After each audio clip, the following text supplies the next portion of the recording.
Bom dia, gente. Vocês estão bem? Feliz sábado para vocês. Marcelo, muito obrigado pelo convite, tá? Obrigado mesmo. É uma satisfação estar aqui conhecendo a igreja de vocês.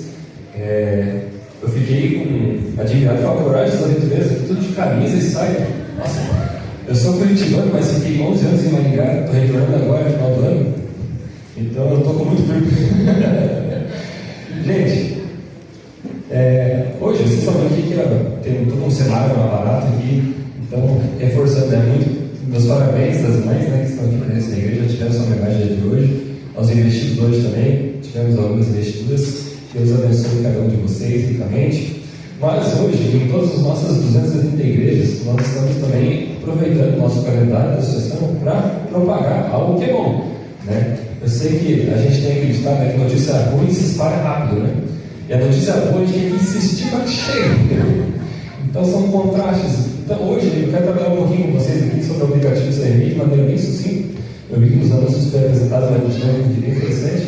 Então, curiosidades, pessoal. Esse aplicativo é um aplicativo oficial da Igreja Adventista do Sétimo Dia. Entretanto, não é exclusivo para membros da Igreja Adventista. É para todos. Então, você que está recebendo estudo bíblico, você que está dando estudo bíblico, quer indicar também um aplicativo que vai aproximar as pessoas de Deus? CRM, sua igreja dá um toque, porque não é só desmaio ofertar, é muito mais. Eu quero mostrar para vocês aqui de maneira bem rápida, aqui também por causa do tempo, que o tempo voa. Pode avançar, por favor, que eu acabei de ligar aqui o passador, acho que ele tem um. Beleza. Então, amigos, olha só como a igreja é interessante, né? Vocês viram que em 2020 a gente passou por aquele terrível acontecimento que foi a pandemia, correto? Em 2019, a igreja estava lançando, né, construindo a ferramenta do aplicativo CRM. Então, as nossas igrejas puderem continuar os seus momentos de adoração e ofertas, comunicados, enfim, através do aplicativo CRM, porque já estava acontecendo. Então, olha só, um retrato de notícia aqui, né? Fim de dinheiro em espécie, circulação do dinheiro tem caído de maneira abrupta, né? E provavelmente, se eu perguntar para vocês aqui, quem tem dinheiro em espécie hoje em dia no celular, no banco, eu digo, né? A maioria vai ser no aplicativo. Então, olha só, não está em verde. Qualquer coisa tem um passador na mochila aqui, dá para alcançar, né? A gente pode aproveitar. E outro retrato. Nós temos que, como igreja, né, acompanhar a evolução da humanidade. Vocês concordam comigo, né? Estamos galvando para a tecnologia, cientificar de modo parado, a gente vai estar em meio do momento. Na minha mochila tem um passador ali também, se quiser usar ali. Então, quando a gente fala de meios de pagamentos, hoje fazendo um estudo aqui com a população brasileira, pode chegar. O que acontece? Quando a gente fala de meios de pagamento, a gente tem 4 faixas etárias aqui que eu quero mostrar para vocês. Está vendo esse azulzinho aqui em cima? São as pessoas chamadas de geração baby boomers. O que são essa geração? São os nascidos do ano de 45 a 60 do ano 1900. Aqui embaixo, de 60 a 80, lá em cima de 80 a 2000, e aqui de 2000 a 2010. O que esses 4 públicos têm em comum? Quando nós falamos de meio de pagamento, os 4 públicos mais utilizam o método PIX. E eu acredito que cada um de vocês tem também, né? O que intercala depois é cartão de crédito ou débito, mas em todas as 4 gerações que estamos, né, em nosso meio de maneira massiva, optaram então pelo aplicativo, não, né, mas pelo método de pagamento PIX. Então, enquanto a gente vai arrumando aqui o passador, eu quero pedir ajuda para vocês aqui, me ajudar a entregar para cada um de vocês esse folder aqui, por favor, e também esse formulário aqui, querido. Eu vou ficar com para mim, só para mostrar para vocês. E por favor me ajude a entregar. Gente, o que é esse formulário aqui? Você que não tem o aplicativo do CRM e quer fazer hoje, é só preencher, eu vou levar para casa, vou fazer seu cadastro e te mando à tarde, tá bom? Ou no pior cenário, segunda-feira eu te envio. Se você já tem, mas não está funcionando por qualquer que seja o motivo, preencha aqui que eu vou atender também a sua necessidade. Se você esqueceu sua senha, se você perdeu seu e-mail. E assim, eu sei que não precisa, tá? Mas quem fizer esse preenchimento, ou quem já tem o aplicativo CRM, eu trouxe aqui também uma lembrancinha para cada um de vocês, uma caneta aqui personalizada do Ministério dos Velhinhos, tá bom? Então, quem fizer adesão, ou quem já tem o aplicativo, ou quem quiser ter a partir de hoje, tem essa lembrancinha. Obrigado, queridos. Agora sim. Então, sem mais delongas aqui, quero mostrar para vocês também algumas funcionalidades de maneira bem sucinta para a gente já fechar esse parênteses. A gente falou na lição mais passada, deixa eu pegar a minha lição aqui, que eu vou usar depois também. Na lição da escola sabatina, nós conversamos um pouquinho sobre o que, igreja? Orar? Quem está acordado, diz amém? Falando sobre a oração, a importância da oração, vocês concordam comigo, né? Tivemos diversos exemplos de Enoque, Moisés, Daniel. E no aplicativo Sereni, sabia que você também pode fazer o seu pedido de oração? Então, quanto mais oração, mais o quê? Mais poder, exatamente. Então, você pode colocar o seu pedido, mas você também pode orar pelos pedidos das pessoas que ali estão colocando os seus pedidos. Então, isso é muito importante para o nosso relacionamento como igreja, como todos. Então, fica até a sugestão nos cultos de quarta-feira, além dos pedidos das pessoas que estão aqui, por que não orar pelos pedidos das pessoas que estão em casa ou de outras congregações do grupo adventista também? E aqui, meus amigos, quero avançar também. Com essa parte, nós temos dentro do aplicativo também uma aba chamada aba Comunhão, onde nós temos aqui todo o material que a irmã do lado direito, não lembro quem, mas falou, né, que ela usa a meditação, porque temos a meditação. Você que não tem a lição da escola sabatina, poxa vida, no aplicativo Sereni você tem a lição da escola sabatina de maneira gratuita. É como se fosse uma assinatura vitalícia. Eu confesso que eu tenho a minha no celular, mas eu não descarto a minha física porque eu está dentro da física. O digital é só para quebrar o galho, mas para quem não tem, é que ficar sem nada, né? Você tem ali no aplicativo. Então, clicou, ele já abre a tela aqui, logo de maneira sequencial. E aqui você pode também encontrar uma igreja. Hoje eu vi que a Maria compartilhou com o endereço dessa igreja, mas eu fui no aplicativo, coloquei estação, cliquei na igreja, já achei aqui, estou com o GPS, deu vídeos diretos para cá, sem a GPS. Se ela não tivesse compartilhado com o endereço, eu conseguiria chegar aqui da mesma maneira. Então, se você está viajando, se você está em outra cidade, se você está em outra igreja, você consegue também usufruir do aplicativo. Amigo do som, pode trocar a apresentação ali. E vamos então para a palavra de Deus, meus amigos. Feche seus olhos, vamos fazer mais uma oração. Pegue sua Bíblia, nós vamos usá-la com um bom bocado hoje. Feche seus olhos e oremos. Querido e amado Deus, muito obrigado, bom Pai, porque estamos aqui na sua santidade, na sua casa de oração, buscando a sua presença, Pai. Derrame sobre cada um de nós o Santo Espírito. Abençoe também, Pai, a família das pessoas que não puderam estar aqui nessa manhã, quem sabe por causa da chuva ou por causa de outra situação, mas enfim, Pai, visite cada lar dessas pessoas, dos interessados, de quem está recebendo estudo bíblico, dos membros que não puderem vir, Pai. Mas esteja aqui conosco também, porque essa certeza nós já temos, Pai. Filho Deus, quero pedir mais uma gentileza, Pai. Sei que nós não merecemos, somos pecadores, somos falhos. E, consequentemente, durante o sermão, a nossa cabeça vai começar a pensar no que a gente tem que fazer à tarde, o que a gente vai comer, o que vai ser de almoço, o que eu vou fazer à tarde, à noite, amanhã, enfim. Pai, mas nos ajude a manter-nos atentos à Tua palavra, para poder ouvir a Sua voz, e sentarmos aqui em ouvir e escutar o Seu clamor. Fala assim, filho, vem para perto de mim, eu quero você. Filho Deus, peço mais uma vez, que a vida por completo, eu quero ser aqui, Pai, apenas um instrumento dele. Todo o seu plano, o doce nome do seu filho amado Jesus Cristo. Amém. Amém. Vamos lá. Gente, hoje o nosso tema é movidos por princípios. Quando você abre sua Bíblia, se quiser até abrir, fica à vontade, tá? Atos 1, verso 8. Enquanto isso eu vou abrir aqui o comentário, enquanto você vai fazer a sua Bíblia.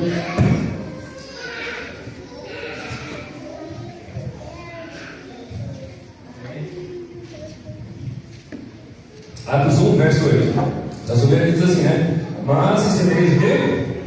Poder quando descer sobre vós quem? E sereis o quê? Minhas testemunhas, tanto em Jerusalém, Judéia e Samaria, né? Os confins da terra. Como que a gente poderia parafrasear essa passagem bíblica trazendo para nós? Atos 1, verso 8 diz que sereis minhas testemunhas, tanto em Jerusalém. E se a gente trocasse Jerusalém por aqui, pela igreja de estação? Judéia e Samaria, quem sabe em Curitiba, Paraná e até Escofia da Terra, ou seja, o mundo todo. Nós temos um objetivo.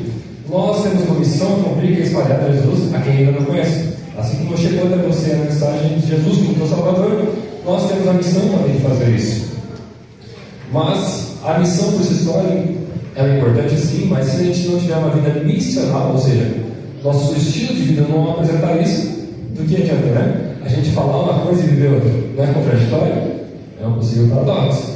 Então, esse é o desafio que o próprio Jesus nos deixou, né? Ser de minhas testemunhas, meus imitadores, para que os que ainda não conheceram a mim o conheçam.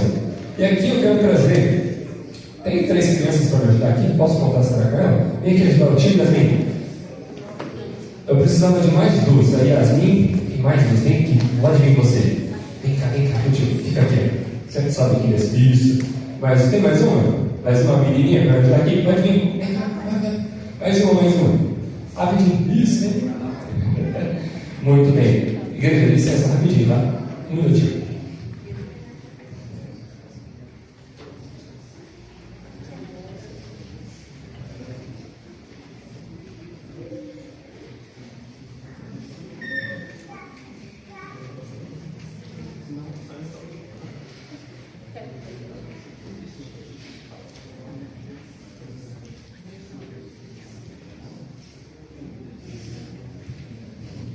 Então, beleza, estava combinando aqui com meus amigos. Gente, é o seguinte, olha, tradição, que de geração para geração. A palavra nem que já é fácil de entender, né? Mas aqui nós temos a neta, a mamãe, opa, desculpa, licença aqui, a neta, Rayane, isso, a mamãe Yasmin e a vovó Maria Paula, correto? Vamos lá, a gente está fazendo pão, vamos fazer pão agora. Como é que faz pão? Empurra a massa aqui, ó, põe fermento, farinha, vamos lá, mexe aí. Vocês estão muito cansados, vamos lá, gente. Mexe no pão, isso, vamos lá, mexe no pão. O que acontece, gente? Então, percebendo que elas estão fazendo pão aqui, imaginemos que aqui é o fogão, tá? A gente vai colocar o pão para passar daqui a pouco. E eu estou olhando aqui a Rayane e percebi que ela cortou a pontinha de cá e cortou a pontinha de cá. Rayane, por que você está fazendo pão dessa maneira? Quem te ensinou a fazer pão assim?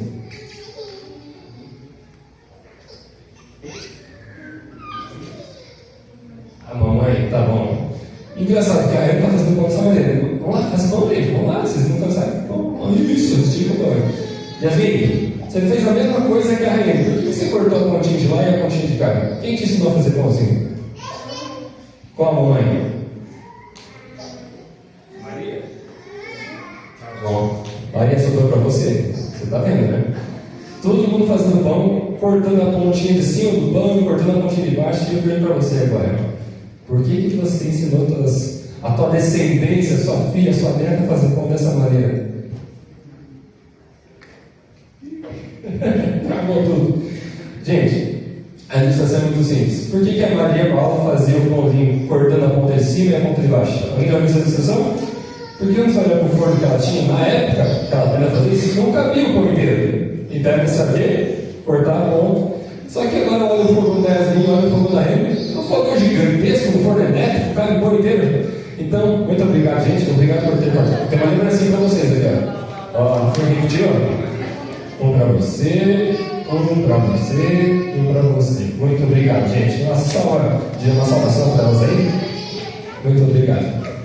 Por que eu gosto das crianças? Para poder envolvê-las na história. Mas, gente, é muito sério isso. Às vezes nós estamos muito focados na tradição e não partimos do princípio bíblico que é a quê? A palavra de Deus. Vocês concordam comigo? Então, um alerta sobre isso, né? Porque quando nós falamos de doutrinas da igreja, gente, principalmente, né? Porque nós somos uma igreja alicerçada no princípio da palavra de Deus. Muitas vezes a gente não sabe do princípio, mas o que nós fazemos é baseado em um princípio. Bom que eu posso ficar tremendo, vocês não sabem se a gente é nervoso ou de frio, né? Um dos princípios, né? A igreja adventista do sétimo dia, ela tem, por prática, né?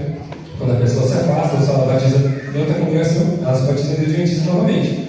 Mas quando nós olhamos lá em Efésios 4:5, diz que há um só Deus, uma só fé e um só.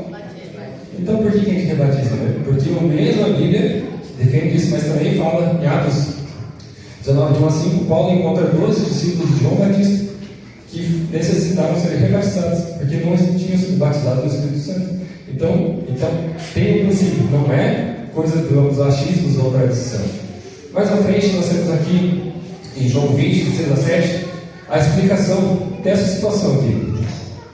Vocês aqui, provavelmente, não sei se esse ano já teve, mas acredito que sim, Santa Ceia, correto? Quando tem Santa Ceia aqui, o que vocês observam, às vezes, colocando sobre os insumos da Santa Ceia? Então, tem às vezes? Muito bem. Quantos são diaconistas aqui? Posso ver as mãos? Ou quem já foi diaconista? Temos alguns aqui. Você sabe me responder por que você coloca pano branco sobre isso? É baseado na tradição ou princípio? Só na curiosidade.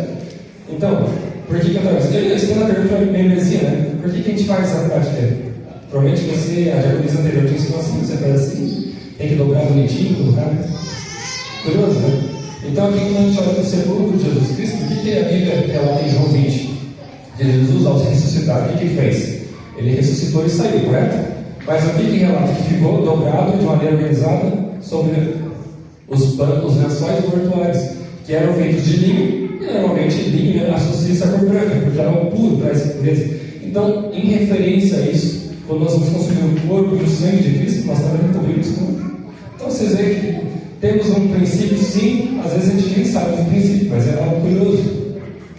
Gênesis 4:5, abre essa Bíblia agora, vamos ali, abrir mais uma passagem. Gênesis capítulo 4.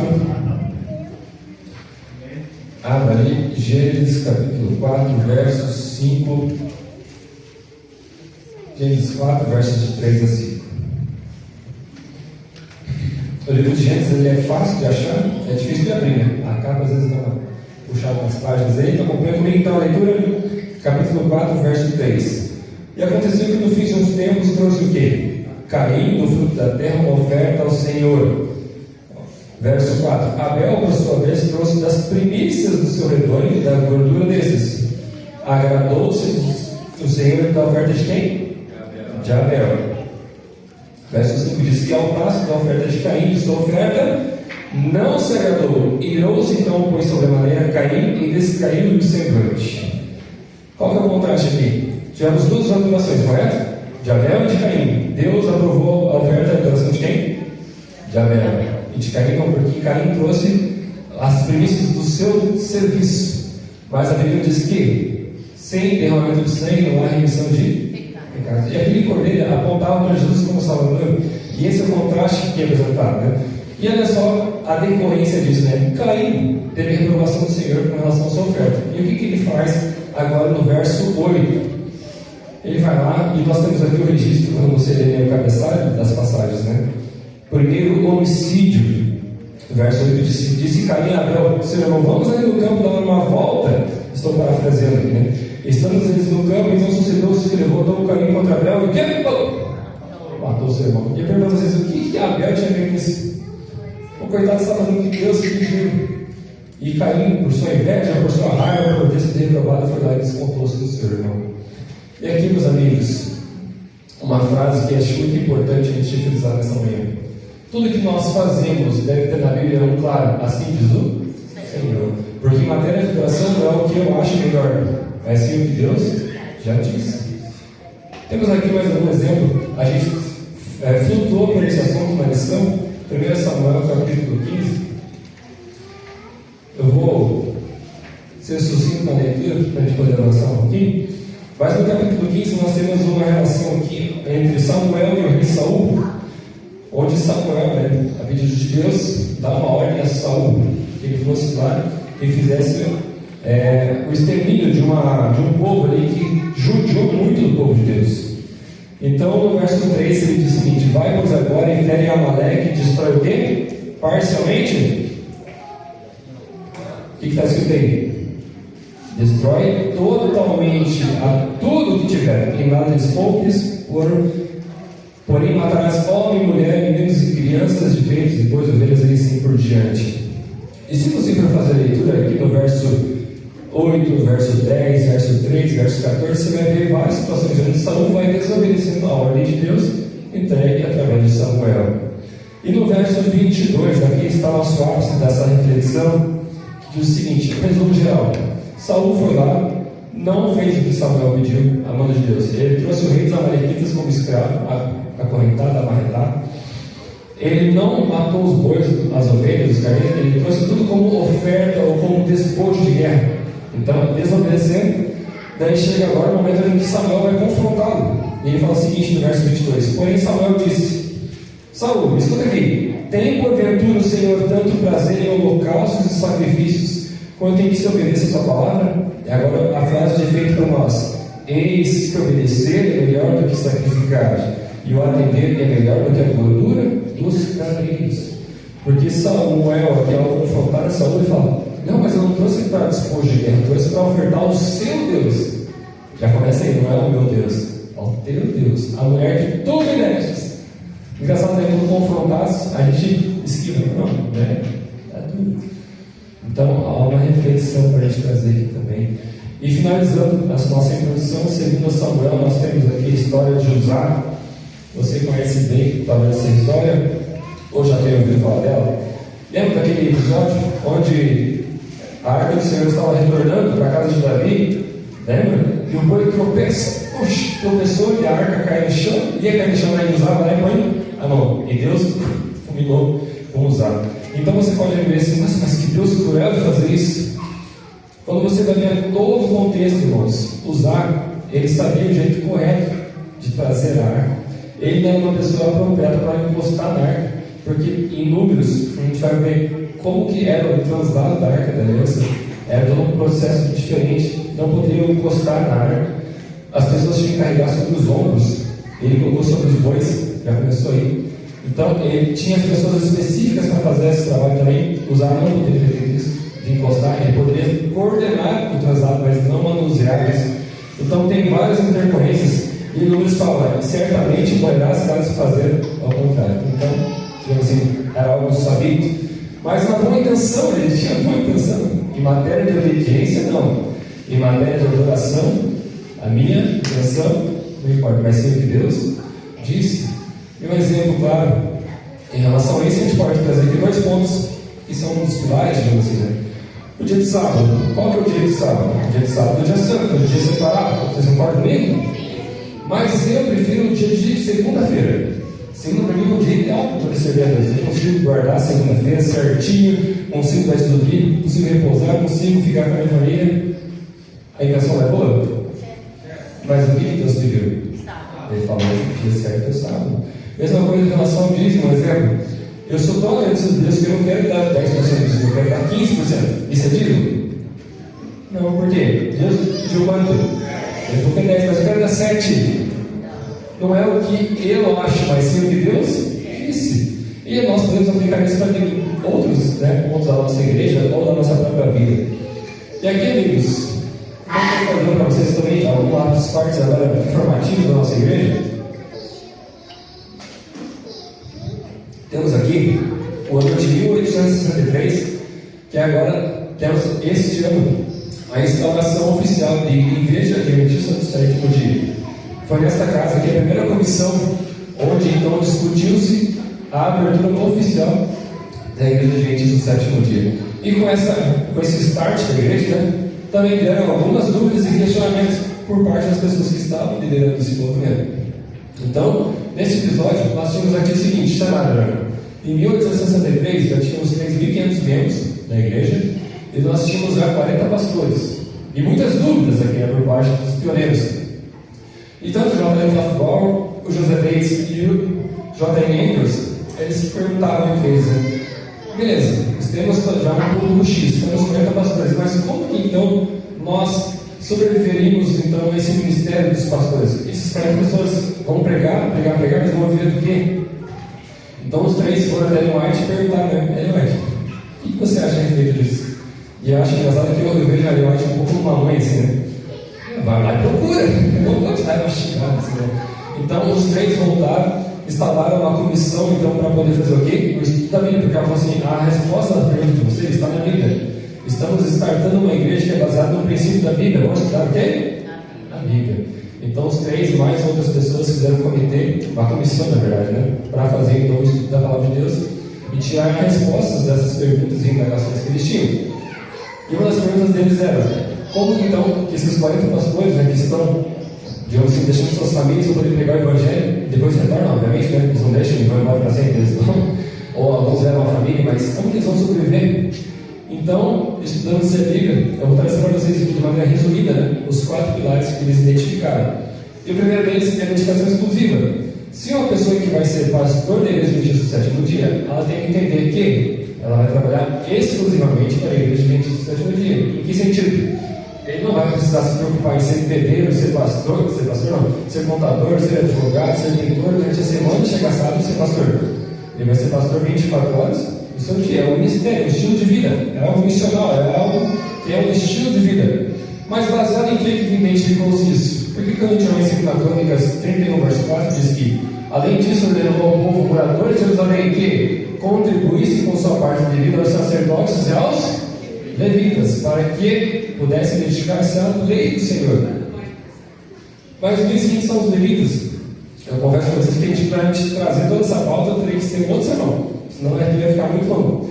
Mas a lição da semana deu uma pincelada ali de alguns aspectos dessa trajetória dos levitas, tá? Mas era um povo, uma tribo, na verdade, né, que não tinha herança, uma tribo que ficou direcionada a servir o Senhor e a população do Senhor, no caso, né? Mais à frente, sobreviveriam dos dízimos, ou seja, o pastor adventista vai sobreviver da verba dízimo que nós chamamos, né? Da igreja nós temos as ofertas, correto?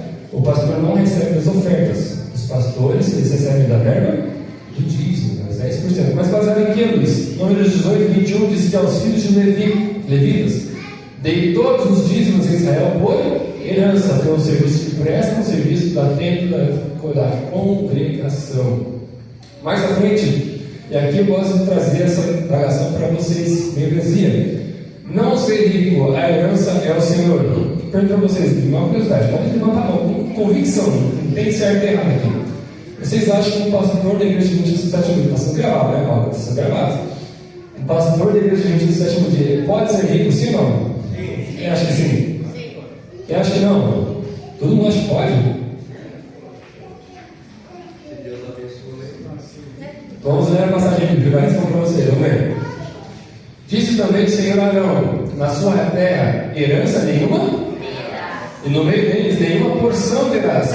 Eu sou a tua porção e a tua herança no meio dos filhos de Israel. Ou seja, pergunto de novo: você acha que o pastor da igreja de sétimo dia pode ser rico, sim ou não?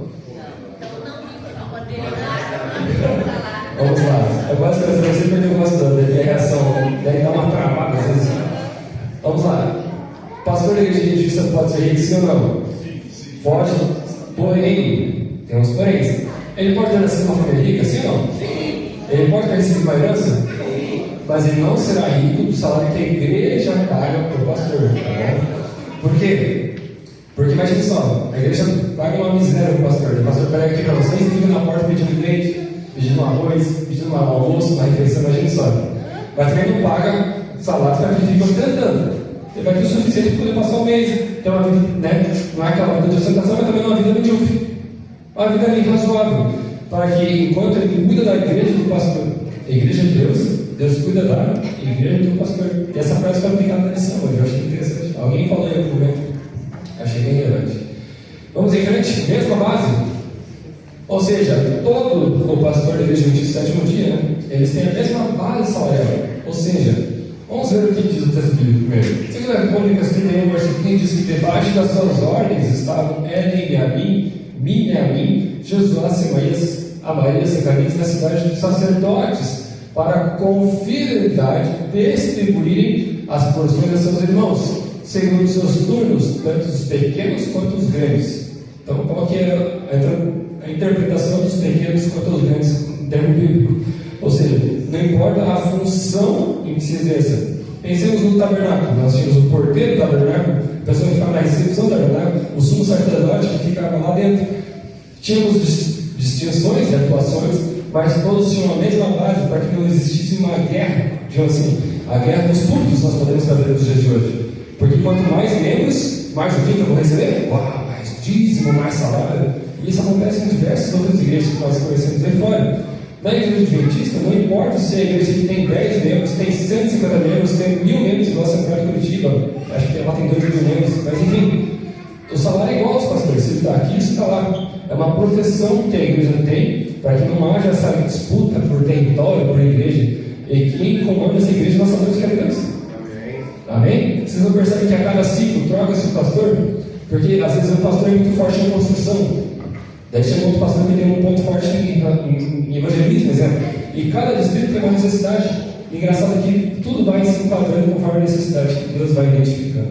Isso é muito bonito e é muito importante também. Então, uma recapitulação final. Primeiro, dedicação exclusiva, não precisa ter diversos empregos, né? O pastor é um pastor de maneira exclusiva da igreja.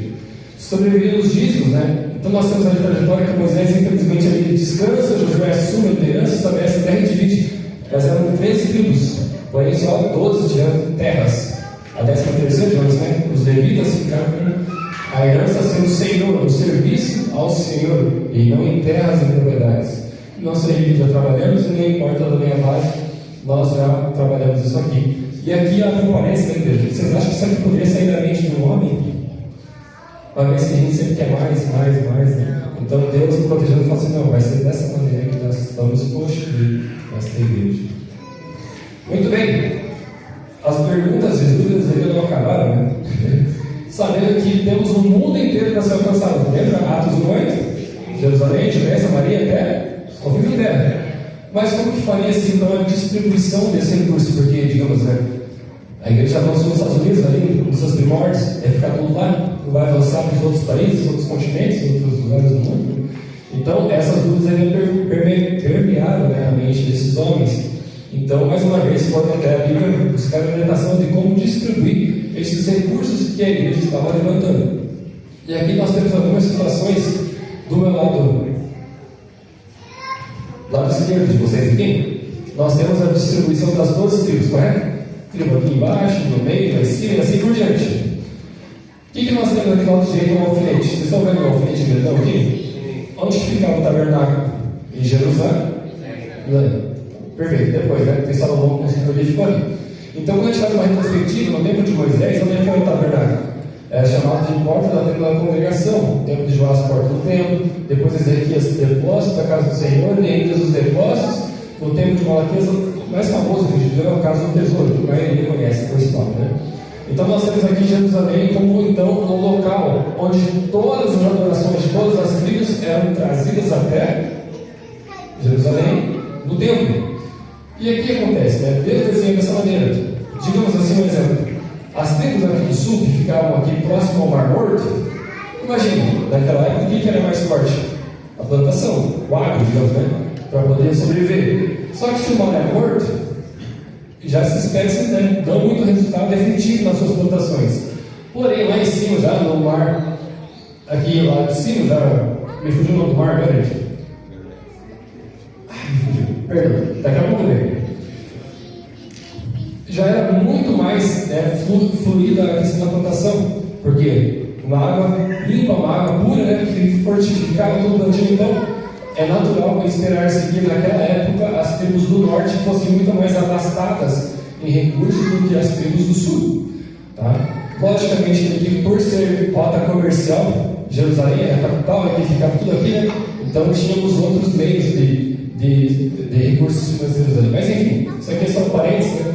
Por que eu estou trazendo isso? Porque tanto as tribos mais carentes, digamos assim, as menos abastadas financeiramente, traziam seus destinos para Jerusalém. As ricas também.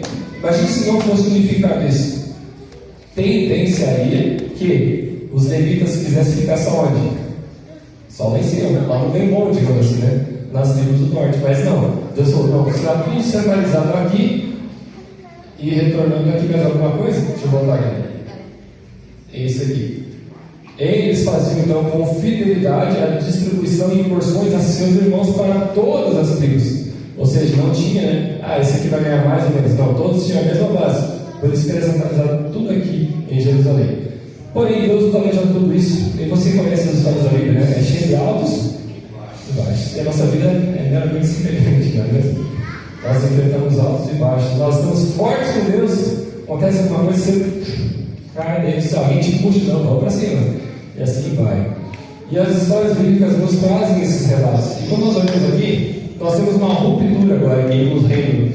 Tínhamos as 12 tribos, agora nós não temos mais as 12 tribos. Nós temos o reino do sul e o reino do norte. Vocês sabem bem que Salomão ele morre. E quem assume o seu trono é o seu filho Roboão. Muito teimoso, por sinal, vocês lembram? Que quando Salomão morre e descansa, a população vem então até o reinado e fala assim: é o seguinte, os impostos estão muito caros. E o que ele faz, Roboão? Você vai lembrar dessa história. Ele vai então aos seus conselheiros e pergunta: o que vocês acham melhor? Eu acabei de assumir o trono, o que eu devo fazer? Vai lá e abaixa os impostos. Ele não ficou satisfeito. Foi consultar o quê? Seus amigos de infância que cresceram com ele. Você lembra dessa história? E eles falam o quê? Não, você tem que mostrar quem você é, sua identidade, vai lá e... Ele falou: verdade. Voltou então para o povo e falou assim: eu serei pior que meu pai, vocês vão ver quem é o rei de verdade. Estou parafraseando, obviamente. Então o reino aqui, ruptura, porque o povo não quis mais seguir o comando de Roboão. Então o reino do norte agora assume lá Jeroboão, é parecido, mas não é a mesma pessoa, Jeroboão e Roboão, que está no reino do sul. Roboão, ele foi teimoso sim, mas ele se converteu, ele se tornou um bom rei, assim, em alguns aspectos. Porém, já estava feito, né? Aquelas atitudes tiveram reações. Então agora no reino do norte, o que aconteceu? Jeroboão, ele colocou lá em cima em Betel, obviamente lá em Simão, né? E também em Dan, aqui próximo a Jerusalém, ele fez 2 centros de adoração. Porque ele falou o seguinte: se o meu povo começar a descer até Jerusalém para fazer suas adorações ao nosso Deus, o que vai acontecer? Eles podem se voltar a Roboão e eu perder o meu reinado. Então, na sua ambição de querer continuar reinando, onde ele não deveria estar reinando, por sinal, ele faz isso. Ele faz então em Betel lá em cima, e em Dan ele faz também ali um lugar, 2 templos de adoração. E aqui agora, trazendo um link para a lição que a gente estudou a semana, tanto em Betel quanto em Dan, o que Jeroboão fez para atender a necessidade do povo? Colocou um bezerro de ouro aqui em Dan e lá em Betel. Ao contrário, Betel aqui embaixo e Dan lá em cima. E gente, quando a gente vê a lição, falou, né, um pouquinho do bezerro de ouro, você lembra? Não era o caminho certo, né? Moisés já tinha mostrado, fez o que fez para poder resolver a situação, porque Arão, né, foi ali meio político e não colocou-se numa autoridade para resolver o problema. Mas enfim, você conhece bem a história, então isso se aconteceu novamente, se repetiu, né? E aí, opa, alguém avançou em cima. E o santuário legítimo continuou na onde? Não? Jerusalém. Só que essa estratégia que eu quero dizer para vocês, de Jeroboão, nós chamamos do quê? De congregacionalismo, porque é uma igreja de pessoas, uma igreja de você, um reinado de pessoas apenas no seu próprio vídeo, você conhece bem de lado, né? E Deus desenhou que era o quê? Era para ser tudo junto, igual, sem guerras por lugares privilegiados e tudo mais, e chega o pensamento humano, pensamento mesquinho, pensou apenas no seu território. E aqui, meus amigos, quando nós vemos agora algumas passagens aqui do Espírito de Profecia, nós temos a seguinte aplicação, repita comigo: a unidade é o quê? É a força da igreja. Essa é a força, a unidade é a força da igreja. Mas quem sabe disso? Satanás. Sabe e emprega toda a sua força para que haja o quê? Dissensão. Ele deseja ver falta de harmonia entre os membros da igreja de Deus. Deve ser dada maior atenção à questão da unidade. Então, queremos ser uma igreja forte? Sim. Como? Temos que ser o quê? Unidos. Uma igreja de dissensão em ministérios, seja qual for o método, não é uma igreja forte. Nós temos que, eu lembro que o irmão falou, né, da lição, né, do perdão, eu desculpo na oração hipócrita, né? Eu não desculpei, estou pedindo a Deus aqui, a oração do Pai Nosso. Então nós temos que ter um coração, sim, dedicado e saber perdoar, seja qual for a situação, mas não trago isso aqui na igreja de vocês, estou falando de modo geral, tá bom? Nós somos uma igreja forte e nós somos uma igreja unida. E aqui eu quero dizer para vocês também um pouco das informações. Você que é dizimista, o que acontece com o seu dízimo, né? Quando você ali coloca na salva, então ele vem para a igreja local. O tesoureiro Lucas, ele faz a digitação do seu recibo, traz a prestação de contas para você. E esse recurso, gente, ele não fica só aqui na nossa região ou só na igreja de estação. Ele é aplicado para toda, de modo global, digo, né? Vamos aqui para ficar mais simples a interpretação, vou colocar aqui um dízimo de R$100, porque R$100 é um valor legal de explicar. Então, R$2,60 do seu dízimo vai para a Conferência Geral que administra a Igreja Mundial Adventista, ou seja, todo mundo, todos os lugares onde tem necessidade de adventista, tem pessoas adventistas trabalhando, R$2,60 de um dízimo de R$100 vai para lá. R$8,40, algo semelhante, porém que para a divisão, se não me engano, que atende o Brasil e mais 7 países. Na verdade, aqui é o nosso continente sul-americano, tá bom? R$9 vai para a União Sul-Brasileira para atender aqui Paraná, Santa Catarina e Rio Grande do Sul. R$2,10 vai para a rede Novo Tempo de Comunicação, para que nós avancemos ali com nossas rádios, TV e toda a divulgação do Novo Tempo através do mundo. R$2 para a educação básica, porque nós temos para professores, né? E pastores, professores que dão aula para as nossas crianças lá. R$1,50 vai para a formação de novos pastores. Temos uma faculdade chamada chamada SALT, que ela faz ali a graduação dos nossos pastores. 40 centavos é a formação de educadores. Isso aqui é recente. A igreja entendeu que tem uma necessidade gigante de profissionais que professam a fé adventista para ensinar as nossas crianças. Então, se nossa igreja tiver alguma criança, algum adolescente, algum jovem que queira trabalhar na igreja, converse com o seu pastor para que a gente possa levar, quem sabe, esse aluno lá para poder estudar nas nossas faculdades ali e ir um dia trabalhar na igreja, no sentido de educar as crianças, a nova geração, né? R$1 vai para o Ministério de Publicações. À frente, meus amigos, algo semelhante, mas com o mesmo propósito de atender a igreja mundialmente. Nós temos aqui os pactuantes. Então, você que é pactuante, mesma coisa, com o pacto dos R$100, o que acontece? 60%, ou seja, R$60 fica na igreja local que é estação, porque essa igreja tem necessidade de manutenção predial. Tem água, luz, internet, tem os copinhos plásticos aqui para a gente tomar no culto, tem lá atrás também, material de higiene, limpeza, zeladoria, enfim, tudo aqui precisa de manutenção predial. E na igreja, o seu funcionamento vem das ofertas. Então, 60% fica aqui nessa igreja local. 20% é distribuído dessa seguinte maneira aqui embaixo. 20% vai para sedes administrativas, digamos assim, né?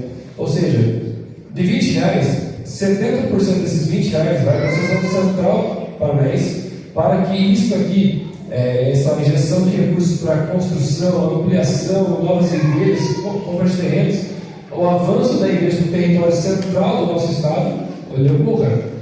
Dos R$20, 18% vem para a União Sul-Brasileira, né? Paraná, Santa Catarina e Rio Grande do Sul, com o mesmo objetivo, de expansão das nossas igrejas. E 12% para a divisão sul-americana, que atende ali o Brasil e mais 7 países, para que a igreja avance também no nosso hemisfério, né? Nosso continente sul-americano. E 20%, R$20, né? Como é que é distribuído? Então, 60, 20, já foi 80, falta R$20. Lá em cima.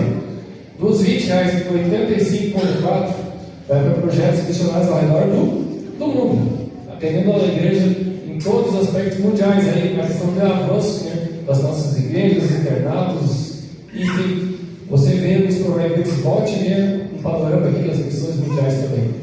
E 14,6 vão para os projetos especiais, né, indicados na contracapa da lição. Isso, como é que fica isso? Você pega a sua lição espacial antiga e você olha atrás, né? Projetos. Temos 5 projetos para esse trimestre. De onde que vem recurso? Todos os pactuantes contribuem para que isso aqui avance. E também, você que sabe, né, que nós temos o 13º sábado, vocês lembram? Tem aquela oferta especial? Aquela oferta especial é 100% para essa finalidade aqui. Ou seja, injeta 100% daqueles 14,6%. Tá bom, meus amigos? Eu trouxe para vocês aqui porque às vezes não sei se chega essa informação para vocês membros da igreja, né? E é importante saber, né? No que essa igreja tem avançado, onde tem atuado. Eu acredito que a transparência traz credibilidade, né? E a missão traz o quê? Eternidade, né? Então, quando nós avançamos com a missão que Deus nos confiou, nós avançamos com a igreja, e uma igreja unida é uma igreja forte. E aqui eu finalizo com vocês nessa manhã com 3 perguntas para a nossa reflexão. Por favor, não precisa responder, né? Mas se eu perguntasse para vocês assim: se todos os membros aqui da igreja de estação imitassem a minha fidelidade, será que essa igreja seria uma igreja melhor ou pior? Algo para a gente pensar, né? Nos tirar, pensar em zona de conforto nesse pensamento. Se todos os membros aqui da igreja de estação imitassem a minha comunhão, seria um amém ou uma misericórdia? A igreja seria melhor ou pior? É algo para a gente pensar também. Estaríamos agora, meus amigos, sendo testemunhas, ajudando, ansiando a volta de Cristo, ou quem sabe retardando a volta do nosso rei? Algo para a gente pensar, mas não é que um puxão de orelha, é algo, sabe? Só para a gente ter uma reflexão, sair da nossa zona de conforto. Eu comentei com vocês na lição da Escola Sabatina que essa lição faz isso com a gente, né? Ela está sendo bem literal, bem ao ponto, falando assim: ei, está fazendo, só está fingindo que está fazendo. Você está atuando na igreja, mas você conhece o Deus dessa igreja, você está atuando na igreja. Algo para a gente sair da nossa zona de conforto, meus amigos. Deus é um Deus de princípio. A minha intenção é válida? Sim, quando está de acordo com a vontade de Deus, porque em termos bíblicos, né, tem que ter ali assim diz o Senhor. Fique de pé, vamos fazer uma oração. Feche seus olhos e oremos. Querido amado Deus, muito obrigado, Senhor, porque mais uma vez, em tão boas circunstâncias, o Senhor nos protege nesse tempo. O Senhor esteve conosco nessa manhã, na Escola Sabatina, na adoração, no louvor, no sermão. E Pai, continue conosco ao voltar para os nossos lares. Pai, continue com nossas famílias, que às vezes eu venho, mas meus pais, minhas irmãs, às vezes não são da igreja, são da igreja, mas não vieram. Enfim, Pai, visite cada lar, Senhor. Sabemos aqui, Pai, nessa manhã, queremos entender unicamente, Pai, que o Senhor é soberano, o Senhor sabe de todas as coisas, o Senhor é o Rei do Universo, Tu és Criador, Pai. Somos aqui meros filhos Teus, Pai. Nos ajude a reconhecer a Sua soberania, Pai. E nós reconhecemos isso na nossa fidelidade, quando nós reconhecemos que nada temos e tudo vem das Suas mãos, Pai. Nas Suas mãos queremos dar. Por favor, Pai, sei nossa igreja, sei com a liderança dessa igreja, sei com os membros dessa igreja, sei comigo também, Pai, com a minha família. Querido Deus, nos acompanhe não só agora, mas pelo resto das nossas vidas. Nós necessitamos, nós precisamos e queremos a atuação do Seu Espírito Santo na condução da nossa vontade. Precisamos ser testemunhas Suas aqui nessa terra, Pai. E se precisar que a gente fale, mas que as nossas atitudes falem muito mais alto do que as nossas palavras. Tudo isso nós falamos, Pai, sem mérito algum, mas no doce nome de Jesus nós